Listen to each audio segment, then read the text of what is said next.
Olá, pessoal. Professor Carlos Wilker. Vamos começar mais uma aula de história e hoje vamos falar sobre as grandes navegações. Também chamado de, às vezes aparece como viagens ultramarinas ou expansões marítimas, ok? Então, vamos lá entender o que foram as grandes navegações. Temos aqui a descoberta de novas rotas comerciais e de novo mundo. As grandes navegações foram movidas por uma associação de interesses entre reis, burguesia e Igreja Católica. Então, seriam esses três grupos os principais interessados e os principais investidores nessas grandes navegações. O que foram? Também conhecidas como expansão marítima ou viagens ultramarinas, foram um processo de exploração e navegação do Oceano Atlântico, que se iniciou ali no século XV e se estendeu até o século XVI. Ou seja, é um processo, como o próprio nome diz, de expansão marítima, de conquistas, né, de conhecimento de novas terras, isso da parte dos europeus, lógico, de exploração, ok? O mundo antes das navegações. Essa aqui era a imagem que se existia sobre o mundo antes das navegações. Para vocês terem uma ideia, na época, eles nem sabiam da existência do continente americano. Pois é, em 1492, no dia 12 de outubro, quando Cristóvão Colombo chega onde hoje fica, aliás, ilhas do Caribe, ele pensou que tinha chegado nas Índias. Inclusive, Cristóvão Colombo ele vai morrer pensando que chegou nas Índias. Ele tinha chegado à América. Por pensar que tinha chegado nas Índias, ele vai chamar aqueles habitantes ali de índios, né? Por isso, até hoje, a gente utiliza o termo índios, porque ele pensou que tinha chegado nas Índias. Então, você vê que o conhecimento geográfico, cartográfico deles da época eram bem diferentes. Essa era a imagem que se existia sobre o mundo antes das navegações. A partir das navegações, essa visão vai começar a mudar, vão descobrir novos territórios, continentes, né? Os europeus vão ver que essa imagem aqui não estava, digamos, correta. Vamos lá. Pessoal, entendam o seguinte. Nós, hoje, podemos considerar isso aqui como uma ilusão, uma bobagem, uma crendice. Todavia, esse aqui era o imaginário europeu da época. Os europeus imaginavam que nos mares, nas terras distantes, haviam gigantes, haviam grandes serpentes marinhas, haviam grandes peixes que engoliam navios. Ou seja, um imaginário todo místico, mitológico. Imaginavam que haviam grandes gigantes com os olhos na barriga. Enfim, havia todo esse imaginário. Quando eles vão conhecer esses territórios, né, que eles vão navegar esses mares, eles vão ver que não é bem disso. Se bem que muitos ainda vão continuar acreditando. O próprio Cristóvão Colombo, ele vai dizer que viu sereias, que, né, no que ele pensava ser as Índias, que era a América. Ele afirmou que viram sereias. Então, havia uma crença tão forte nesses seres mitológicos, né, essas bestas marinhas, que até muitos, mesmo depois de terem navegado os mares, de terem conhecido outros territórios, ainda mantiveram essa imaginação.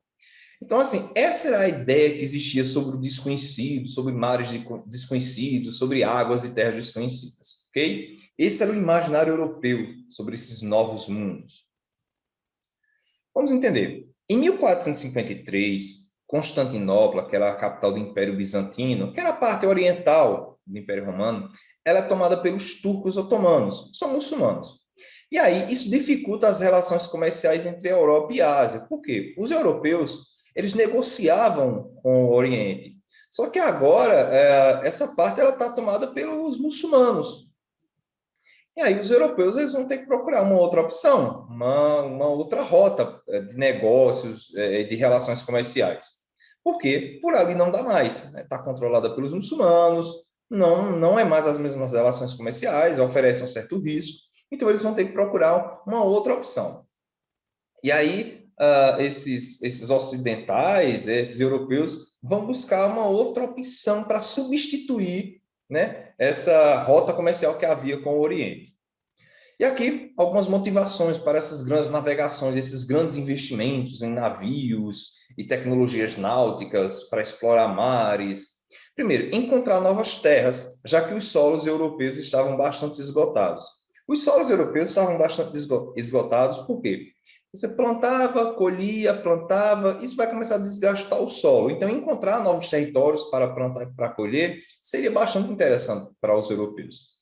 A busca de metais preciosos, principalmente ouro, os europeus buscavam demais esses metais preciosos e vão encontrar aqui na América, né? Ouro, prata. Busca por novas rotas comerciais, isso eu já comentei com vocês, principalmente para as Índias, né? Que era a região ali, não só a Índia, quando a gente fala as Índias, mas uma parte ali do Oriente, uma nova rota comercial, uma expansão do comércio, né? Expandir o comércio, e um fator importantíssimo e muito relevante, a expansão da fé cristã. Havia um grande interesse, né? Talvez seja um dos principais motivos, alguns historiadores apontam, um dos principais motivos dessas expansões marítimas é a ideia de expandir a fé cristã, né? No caso, a fé cristã católica. Então, assim, talvez alguém considere isso um fator irrelevante, mas é um fator muito relevante. Ok? Então, aqui temos alguns dos fatores, algumas das motivações que vão levar esses europeus a essas viagens marítimas. Aqui temos algumas tecnologias da época, né? Temos aqui uma bússola, um astrolábio, uma caravela ali. Isso aqui são algumas tecnologias. Inclusive, pessoal, quando a gente fala tecnologia, as pessoas sempre pensam em celular, notebook, carros, e que não está errado. Cuidado, mas tecnologia não é apenas isso. Tecnologia é qualquer coisa, qualquer invento, qualquer invenção que ajuda você a realizar uma tarefa.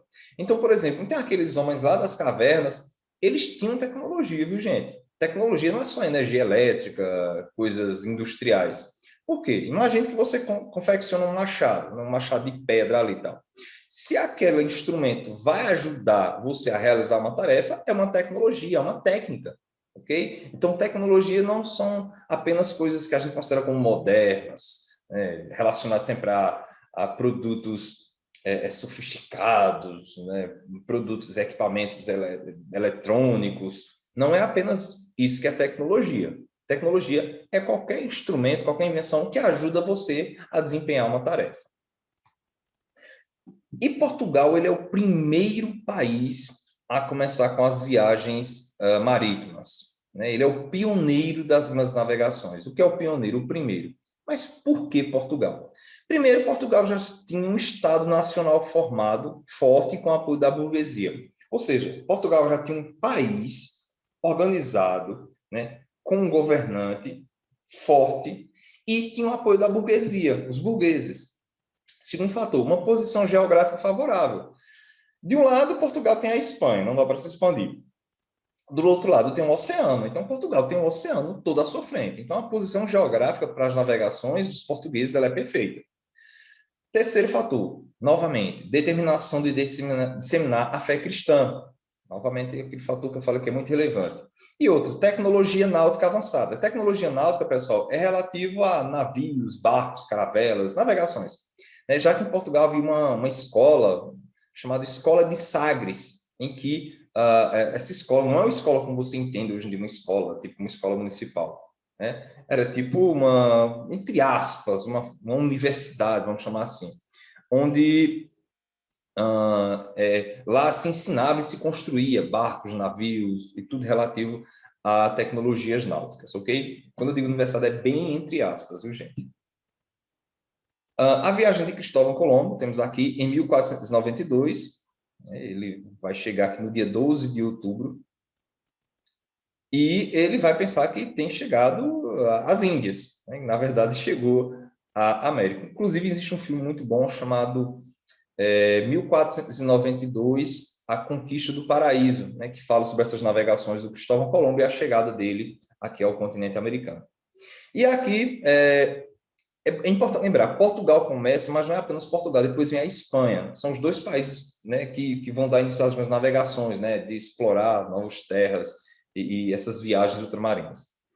E aí temos a divisão das conquistas. Divisão entre quem, professor? Entre Espanha e Portugal, né? Eles avançaram os mares, chegaram aqui na América, agora vamos ter que dividir quem fica com o quê.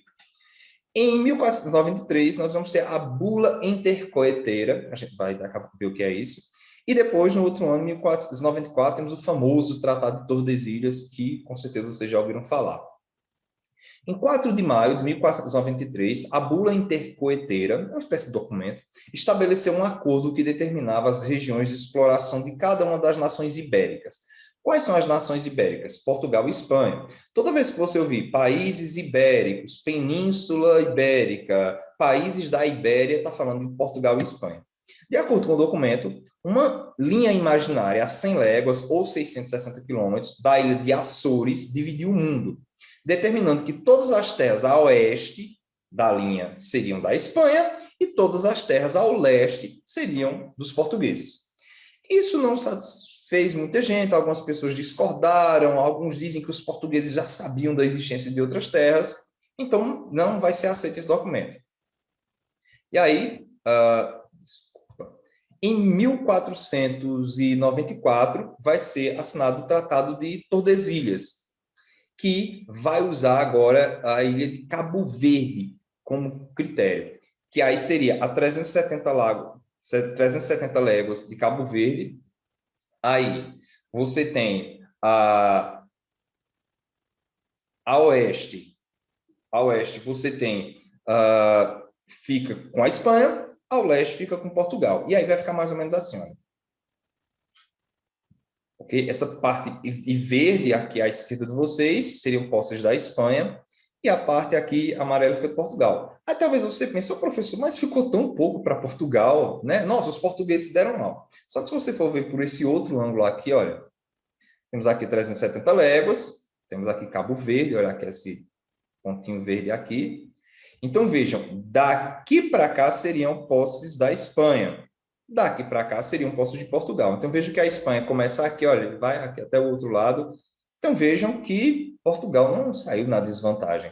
Lógico que outros países não vão reconhecer esse Tratado de Tordesilhas, como França. França vai falar, ué, por que Espanha e Portugal são donos do mundo, que agora resolveram dividir o mundo entre eles?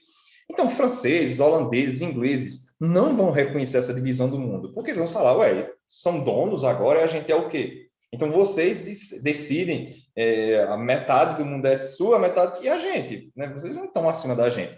Então, esse Tratado de Tordesilhas ele não vai ser reconhecido, ele vai ser desrespeitado por outras nações. Ok, pessoal? Então, é isso. São isso as minhas navegações, esse início aí, os principais fatores, os principais acontecimentos. E eu vou ficando por aqui e até a próxima.